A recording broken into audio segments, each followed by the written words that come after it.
Hello everyone, you're watching EnlioCity and this is me, Abdul Sabur, your English language instructor. Well, in today's session of the video, we are going to talk about one of the exciting topic, right? It's very exciting topic. Why? Because we are going to talk about the idioms, right? Previously, I have recorded a video about the phrasal verbs. So, phrasal verbs and idioms, right? These both are an advanced way of utilizing a language. And I normally emphasize on my students to learn some idioms and to learn phrases. Why? Because phrases and idioms helps you understand a native speaker, right? Mostly we do have hurdles, we do have communication barriers, we do have we do have difficulties understanding a native speaker, right? Here's the solution. Idioms and phrasal verbs are the solution in order to understand the native speakers. Well, so today I'm going to talk about and I'm going to share and I'm going to teach you people about those idioms which are my favorite idioms and which I mostly use in my daily conversations as well. Why? Because idioms and phrasal verbs, right, both of them, and specifically idioms, aid more meaning to your language, right? It makes your communication looks more advanced and impressive. Well, so what are idioms? Idioms are actually having an opposite meaning as well. It's just like phrasal verbs, right? Idioms, it's just like when you want to tell someone with an intense meaning, right? For example, if someone is very annoying, and if someone is creating a lot of disturbance and he is problematic, right? You can call him a bad apple. Now, what do you think of a bad apple? A bad apple does not mean a rotten apple, an apple which is rotten and not good for the health. No, a bad apple is the person who's very annoying, right? So this is how, see, a bad apple, the textual meaning is one, but the heading meaning is something else. This is how we can define idioms, right? Let's move on towards the next idiom, and that is castle in the air.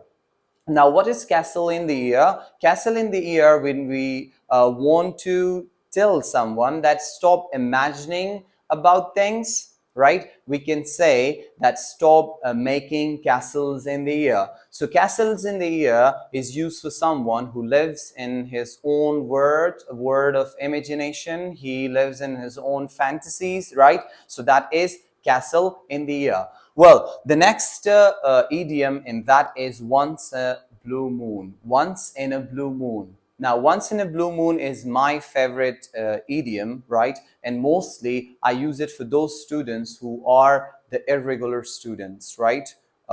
First of all, let's see what does once in a blue moon mean. Once in a blue moon mean when something happens rarely.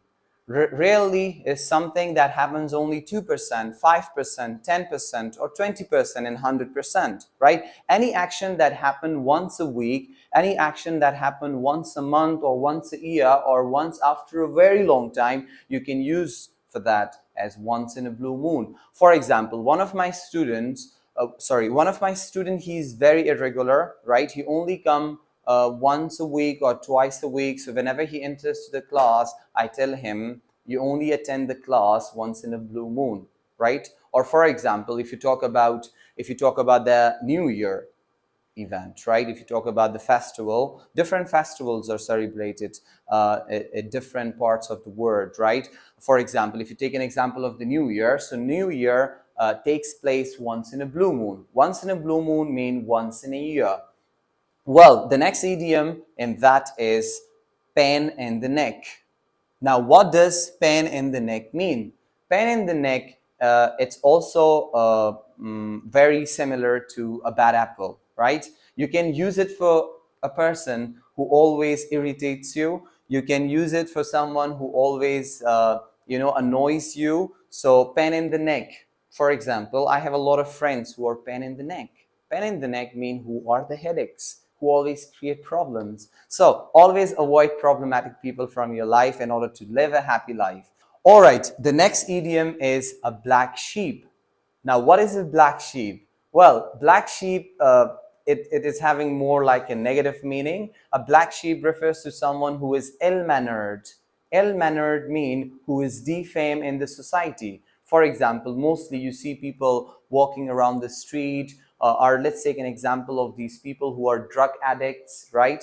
So they are dressed inappropriately, they talk with a very rude tone, right? So mostly you can call those people as a black sheep. A black sheep refers to someone who has a bad image in the society, right? Next one, that is to pose a question, right? To pose a question. What does it mean? To pose a question, it means to ask a question. For example, the teacher delivered the lecture. I had a lot of confusion, so I posed a question.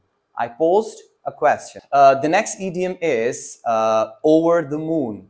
Now, what does over the moon mean? Over the moon means to be very and extremely happy about something, right? Over the moon or on the cloud nine. Both of these two are idioms which have similar meaning, and that is when you're very happy. For example, one of your friend visits you after a very long time, or for example, you are taking a trip to a very beautiful place, to a very galvanizing place, right? For example, you hike a mountain.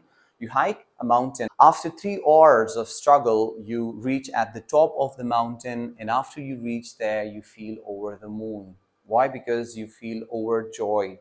You feel immense pleasure, right? So whenever you're very happy, you can say, I am over the moon, right? The next idiom, and that is burn the midnight oil. Now, burn the midnight oil, that is also one of my favorite idioms as well. Why? Because I mostly tell my students whenever they have papers or whenever they have something to study, I tell them, you must burn the midnight oil. Now, burn the midnight oil means to study very hard if you're a student. But let's suppose if you're working somewhere for the workers, it means work very hard. For example, if your boss gives you a project and he tells you to complete it tonight, right? He tells you, you have to burn the midnight oil in order to complete this project. All right, so now the next one is hot water. Now, what do you mean by the hot water? Hot water means a boiling water, and definitely that's very terrible, right?